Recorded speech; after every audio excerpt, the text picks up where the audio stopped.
Shalom. All praises to the Heavenly Father, Anukuya.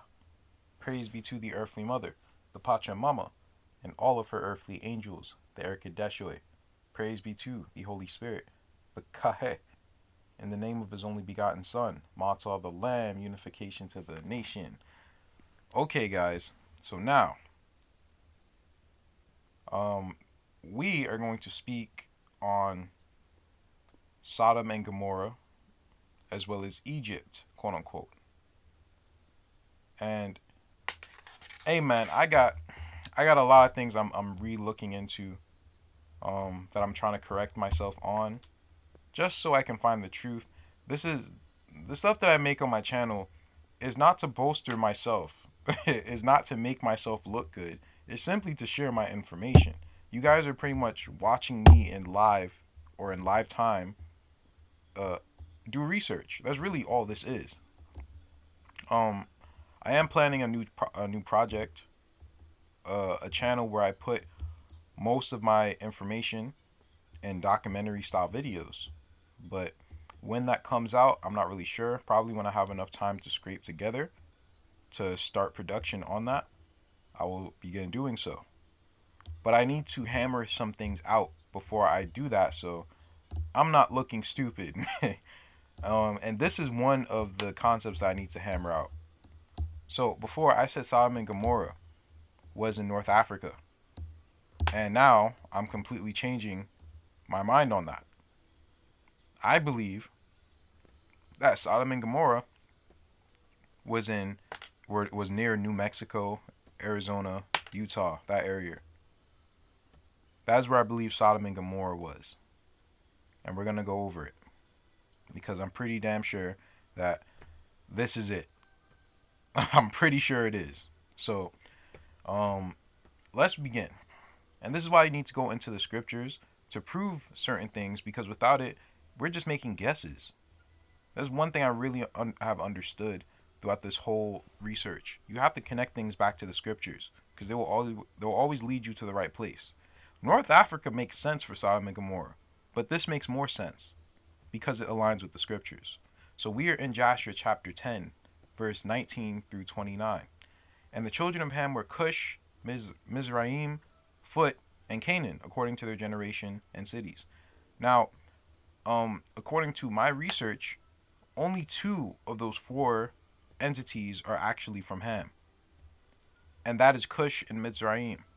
Phut and Canaan are not from Ham. Phut is a nation that was around from before the flood that survived, because it wasn't only Shem, Ham, and Japheth on the boat according to the books of remembrance of our ancient grandmothers. There were other nations on board, so these other nations survived. And Phut, or Put, is the forefathers of the Punjabis. Canaan lived among the people of Ham, but they come from Halia, which I believe is the region of either the Caucasus Mountains or the Scandinavian mountains. And I'm leaning more towards the Caucasus Mountains, of being the birthplace or the lineage of the people of Canaan, right? Reading on. All these went and built themselves cities as they found fit places for them, and they called their cities after the names of their fathers: Cush, Mizraim, Phut, and Canaan. And the children of Mizraim were Ludim. Well, there are 7 families of them, pretty much, of the children of Mizraim. And all these dwelt by the river Sheor, that is the brook of Egypt. And they built themselves cities and called them after their own names. Now, where do I think this is? I think Sheor is the Mississippi River. Now, notice something else. Was Israel around at this time? No. These are the children of Ham. These are the children of Mizraim. They were in the lands of Shem. That's what they did. The same way how Canaan was in the land of Shem, so was Mizraim. Were Israel the first peoples, or was Mizraim the first people, or was Canaan the first people? So When people are getting into, oh, we were here first, what are you really trying to say? What are they really trying to say? Either they're saying it out of ignorance or that's truly who they come from. As I said before, everyone here was not an Israelite. I'm talking about the Asian Indians as well as the black Indians. Some of these Indians literally are the Egyptians. Believe it or not, not everyone here was an Israelite, and I'm going to show you exactly what I mean. As I said, man, I had to rethink some things, and I already said that I believed that Lower Egypt was possibly, along the Mississippi River. Right? I'm pretty sure I said that. And these were the children of Mizrahim, pretty much. So, and all the children of Pathros and Kashlok intermarried together, going down. They built themselves cities, and the children of Canaan also built themselves cities, and they called their cities after these names: 11 cities, and others without number. So the children of Canaan, they spread all around the land. They spread up and down the land, but they had 7 main cities, or 11 main cities. Right? Going down. And now listen to this. And 4 men from the family of Ham went to the land of the plain. And this is really the children of Canaan. These are the names of the 4 men: Sodom, Gomorrah, Admah, and Zeboim. So the Canaanites were the first Sodomites. What did the Canaanites look like? The Canaanites were giants with red hair and blue eyes, or blonde hair and blue eyes, or blonde hair and green eyes. These were the Canaanites, right? And you can see what nation of people push a lot of the beliefs of Sodom and Gomorrah the most. I don't have to say who that is. But yes, this is who they were originally. And these men built themselves 4 cities in the land of the plain. So, we're going to get into what is the land of the plain and what are these 4 cities. And they called the names of their cities after their own names. And they and their children and all belonging to them dwelt in those cities. And they were fruitful and multiplied greatly and dwelt peaceably. Right? So, you have the land of the plain, quote unquote, right? And in the land of the plain, you have 4 cities. Let's move down. Genesis 14. Precept upon precept. And it came to pass in the days of Amraphel, king of Shinar, Arioch, king of Elazar. And I put, should be noted that Zar or Zar is a Turkic suffix to denote a king. The land of Shinar is near Turkey, according to brother of Jared. And Chedorlaomer, king of Elam, and Tidal, or Tidal, king of nations. So Elam, or Elam, not Elim, but Elam, Elam, not Elim. Elim was the place that the children of Israel went to after the waters of Myra, I believe, after their exodus from Egypt. Elam is supposedly one of the sons of Shem, but this place is located over there. This is not located over here. So I'm guessing it's probably in the Middle East. So these kings of the Middle East, right? Turkey, Middle East. And I said a war occurred between the Canaanites of North America and the Japhethic Cushites, or Babylonians, of the Middle East. And that is what the Babylonians were. They were Japhethic Cushites. They were quote-unquote biracial looking people between Hamites and Japhethites. Right? That's who they were. And these made war with Bera, king of Sodom. and Bersha, king of Gomorrah, and Sinab, king of Admah, and Shemiber, king of Zor, how you say that? Zeboim, and the king of Bela, which is Zor. 5 cities, right? They didn't mention Zor before, in Jasher, but Zor is also a part of these cities. But 4 of them got burnt down. Zor was the one who survived, and that was given to Moab, right? It was given to Moab, the land of the plain. It's near the land of the plain. It was given to Moab. Sodom and Gomorrah were burnt up, as well as the other 2 cities, right?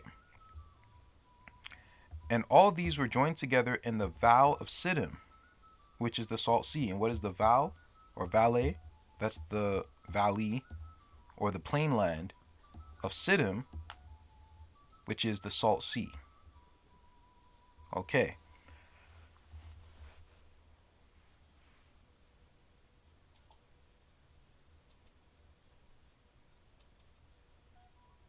Hold up.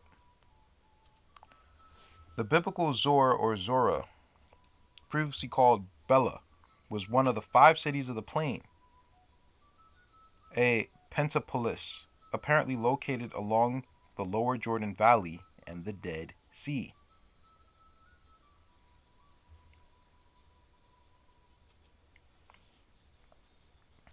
Zorah, meaning small or insignificant in Hebrew, was a city east of Jordan in the Val of Siddim, near the Dead Sea, along with Sodom, Gomorrah, Admah, and Zeboim. Zorah was one of the 5 cities slated for destruction by God, but Zorah was spared at Lot's plea and his place of refuge. There you go. So this place, let's see. Let's get one more. A city at the southeast end of the Dead Sea, grouped with Sodom and Gomorrah as being one of the 5 cities slated for destruction by God, spared at Lot's plea at his place of refuge.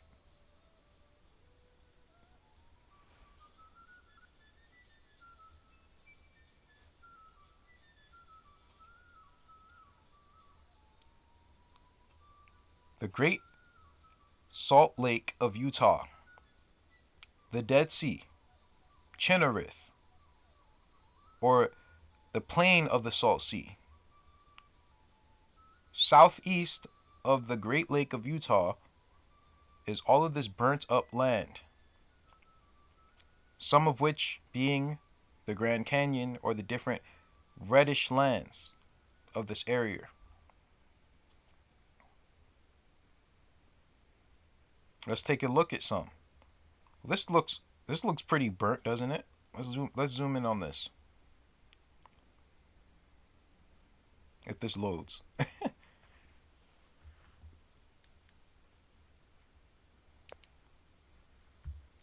Would you look at this? This is incredible. This place got judged, bro.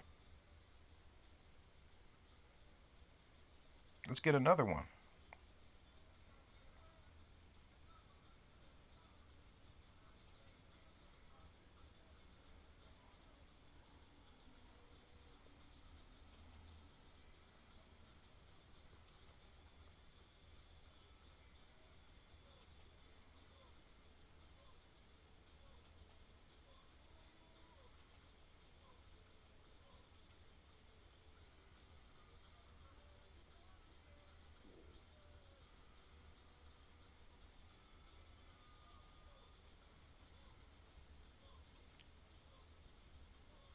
So, that's pretty much it. Let me know what you guys think. I'm just joking. Of course we got more, bro. You think that was it? Now, in my opinion, that's enough to prove where it is. But let's get into something else. Because I did mention before that there were 4 kings, right? 4 kings, 4 cities, right? 4. So who were the ancient Puebloans or the Anasazi? The term Anasazi was established in 1927 through the archaeological Picos classification system, referring to the ancestral Pueblo people who span the present day Four Corners region of the United States. The Four Corners region of the United States, including Mesa Verde, Chaco Canyon, Canyon del Cheli, and Aztec. Four cities. Let's look into these four cities.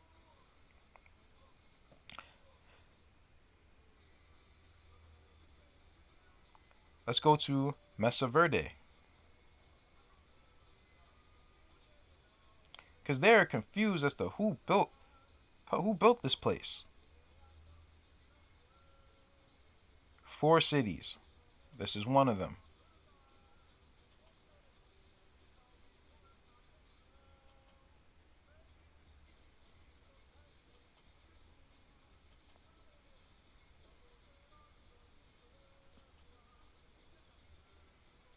See, and they don't mind when the Navajo claim descent from them. Why not? Because they don't want them to know. They're called the ancient. Do you know what Anasazi means? It means ancient enemy. We're going to get into it. Let's go to the Aztec Ruins National Park or National Monument.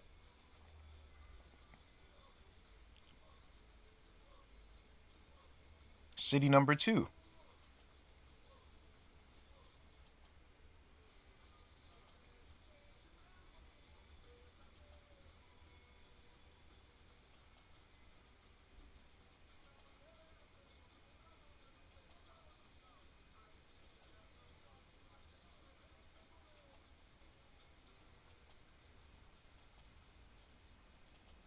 Let's go to the next one.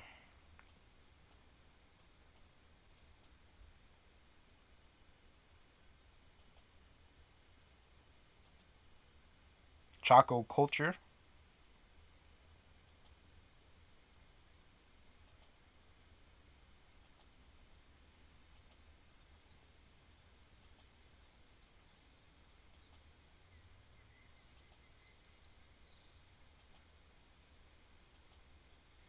Four cities slated for destruction.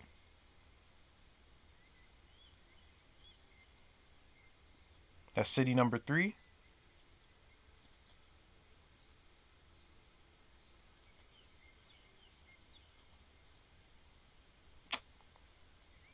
Okay.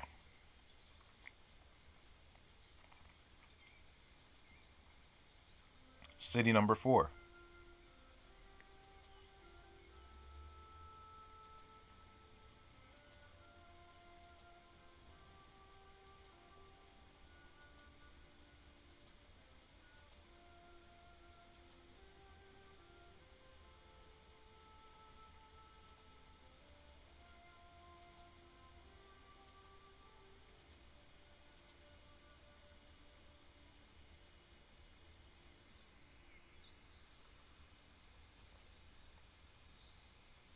Now, of course, they tried to say that calling them the Anasazi was politically incorrect because they were the Puebloans' ancestors. But when they look at, the quote unquote DNA, they're not related to them at all. Again, they don't care if you call yourself the Olmec. They don't care if you call yourself the Anasazi or the Giants. They do care when you start calling yourself the Aztec or the Inca or the Maya. That's when they do come at you. And they start calling you a Spaniard. They start calling you African. They start calling you all these different things because they want you to not be that. And that's who we are. At least, some of us are. As we're gonna get into, because the children of Israel who are on this land, they mixed in with the inhabitants of this land. But I believe our original look mainly consisted of the quote unquote South American look. I don't, whether that's the black South American or the Indian South American, I have no idea. But I know that it came from there. And I also know that no one else on earth looks like those people. Like, tell me who looks like South American Indians. Tell me who. There's no one else on earth who looks like them. So that's how I know that that's some sort of origin. And even what we went over yesterday, what did Moses look like? He was thin and brown. That can mean anything, of course, but I'm just seeing a consistency. So we're gonna move down. Ancient race of white giants described in native legends from many tribes. Several Native American tribes have passed down legends of a race of white giants who were wiped out. We'll take a look at a few such legends, including those among the Choctaw and the Comanches of the United States down to the Manta of Peru. Where did Canaan go? He spread all around the land of Canaan, all around that great peninsula of Canaan, which stretched from North America into Mexico into Peru. This great peninsula, that was the land of Canaan. Appalachia, that was inhabited by the Hamites and the children of Lud, probably.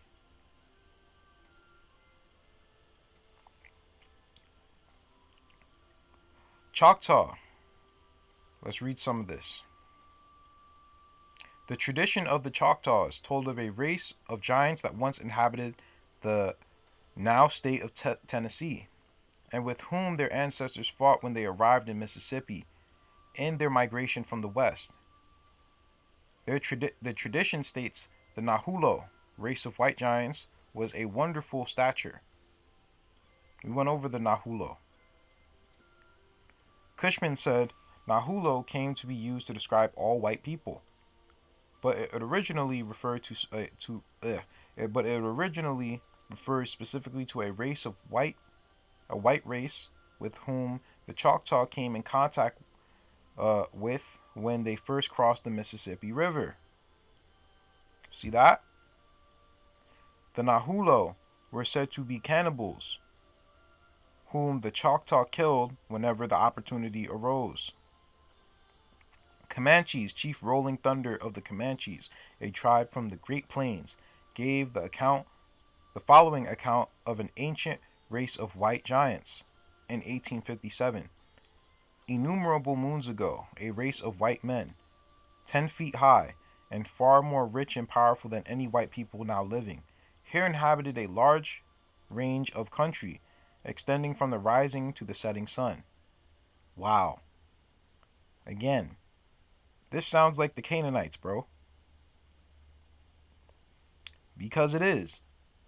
And along the Mississippi and also in the east coast of North America, you have the children of Mizrahim. And probably also in Brazil and South America, you also have the children of Mizrahim, right?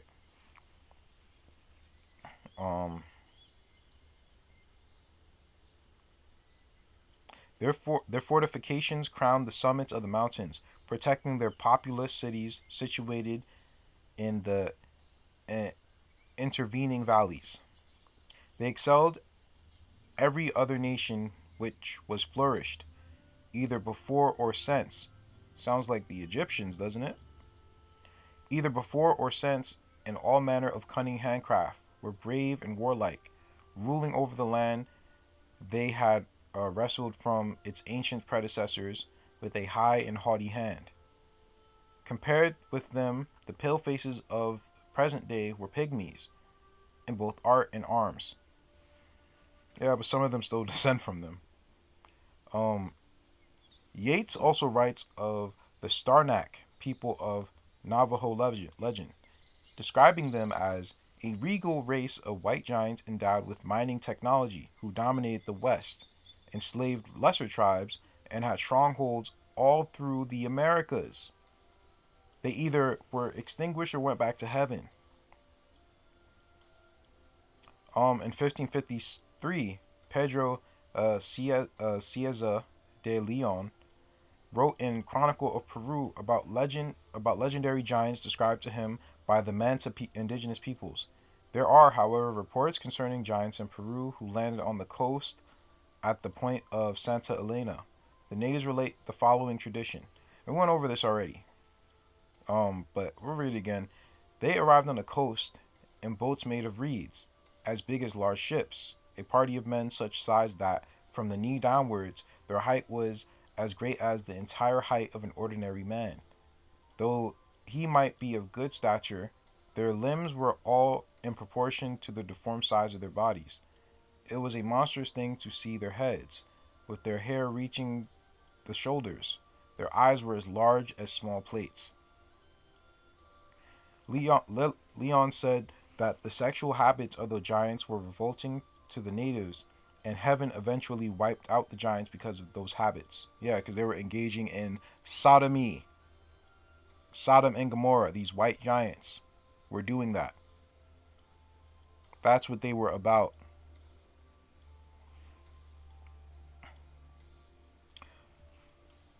The Paiutes, said to have an oral tradition that told of red-haired white cannibals about 10 feet tall, who lived in or near what is now known as Lovelock Cave in Nevada. It is unclear whether this oral tradition about the so-called Setica giants existed, or if it was an exaggeration or distortion of their legends. Okay, whatever. Peyote's legends, um, Peyote's legends, and found no mention of the Setica being giants. It seems there was, however, a people who practiced cannibalism and who lived in Lovelock Cave. Human remains have been found there, and a few of the human bones had the marrow removed, suggesting the marrow was eaten. Cannibalism seems to have been a rare practice among these peoples, however. The remains do have red hair, but this may be because black hair can be turned red with time. What? Oh man. Oh man. Just ignorance. Uh, Dr. Don Mos Jr., a third generation medicine man we met with for a large part of the day during this investigation, told us that the oldest legends of the Anasazi, which had been told by his great grandfather, who likewise had been told by his ancestors, included some stories of the Anasazi turning to sorcery, sacrifice, and cannibalism after they lost their way, and were driven insane by a reptilian creature, which they depict with a halo above his head. Wow. Wow. Is that their Jesus? These are the Canaanites, bro. Why do you think we started to do things like cannibalism and things like that? Where we started to engage in stuff like this? Because we were doing the same things. We even intermixed with the Canaanites, following their ways, things of that sort. Right? But let's move down because I don't want this video to be too long. Um, let's go to this. 2 Samuel chapter 21 verse 20. And there was yet a battle in Gath, where was a man of great stature, that had on every hand 6 fingers, and on every foot 6 toes, 24 in number. And he also was born to the giants. Now the giants themselves, who were they? The giants themselves, there were black giants and there were white giants. All the Canaanites did not look white. Some of the giants actually probably were quote unquote black or biracial. Just as it seems. And I'm going to tell you why. One, this is a Sumerian picture. 6 fingers. Now these giants, who also have 6 fingers, they're depicted with light skin and red hair. Right? So the majority of them are probably so-called, white peoples. Right? The majority of them. But there has something to do with the Hamites as well, or some sort of dark race that was here before. It was not all white. It was not all quote unquote white people who were these class of people who were evil, pretty much. That's not really what I'm saying. There was also a darker skinned class of people here who had 6 fingers or had this genetic marker, who were related to these white giants in some sort of way. Who do I think these were? the children of Mizrahim. And again, where were they? East coast of North America and also east coast of South America. That's where I believe that they went to. Right? There's a reason. Because the six-finger gene, where is it found? It's found all over the quote-unquote African American population, as well as the Brazilian population. Why? It's not found among Native Americans like that, if at all. And if it is, it's found among a select group of them, isolated tribes. Why do quote-unquote black Americans share this six-finger gene? In abundance. But it's not just black, because if it was just black Americans, well, okay, well, there might be something there that I'm not really sure about. But it's not just them. Africans share the genes too. So that means that the black Americans must have been mixed up with some sort of giants or Hamites or Egyptians at some point. And that includes me, of course. In fact, my grandmother, she said that her uncle had a six finger. My nephew was born with a six finger. This is on my mother's side. Right? And many people have said that they have a six-finger gene. So what was this place? Was this Egypt?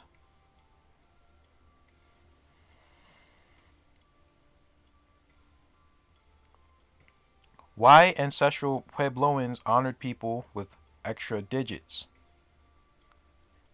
So the Canaanites, if they didn't have extra fingers themselves, they honored those with six fingers.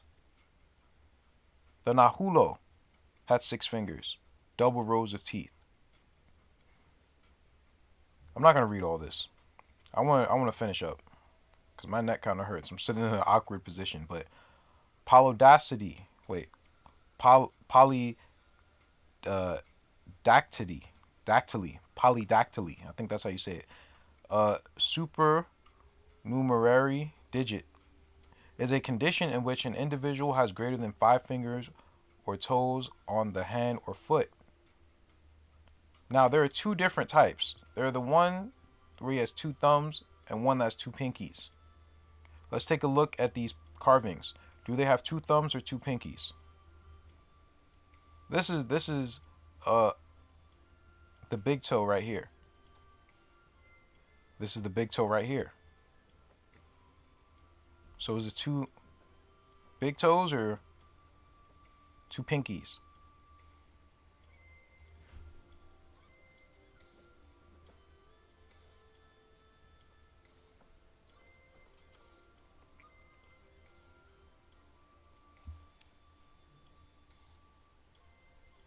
Check this out. This is a left hand. Is this 2? This is a thumb right here. Right? This is a pinky. So he has a 6th pinky. I'm just making sure. Just making sure of this. Now, you see that there's a difference, right? Well, let's see. Where is this the most common in?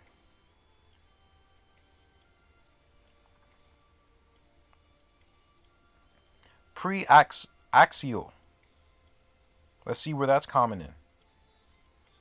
Preaxial, that's the 2 thumbs. This is more common in Caucasians compared to African Americans, and has a high incidence in Native American and Asian populations. Right? Now the postaxial, that's the extra pinky, right? Where is this most common in? In the hand.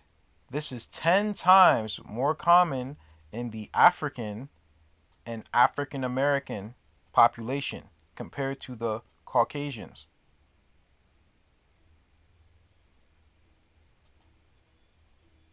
So this This sort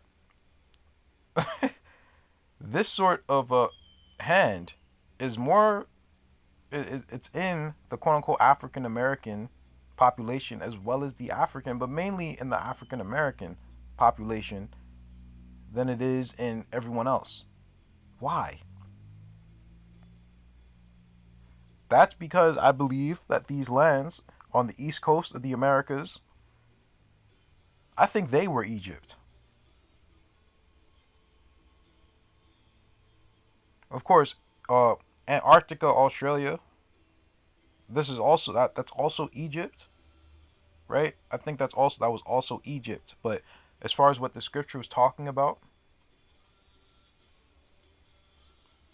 specifically where the children of Mizrahim went to, I think this was in North America. I think this was along the Mississippi. I could be wrong, but I mean, I'm trying to find out where the six finger gene is, and I'm seeing it right here. So, uh, I don't know, man. I don't know. So, part of Egypt, part of the lands of Egypt, the ancient lands of Egypt, probably along the Mississippi, Sodom and Gomorrah, New Mexico, underneath Utah, that area.